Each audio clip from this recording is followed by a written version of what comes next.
और सुनो। हाँ सुनावा। पकड़ी ए देवरू पकड़ी,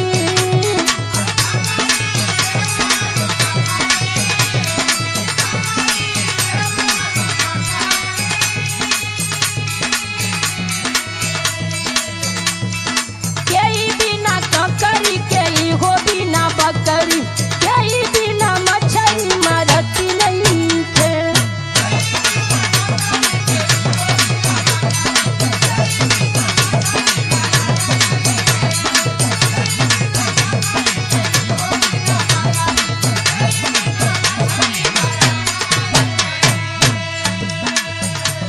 ए भाऊजी बोला।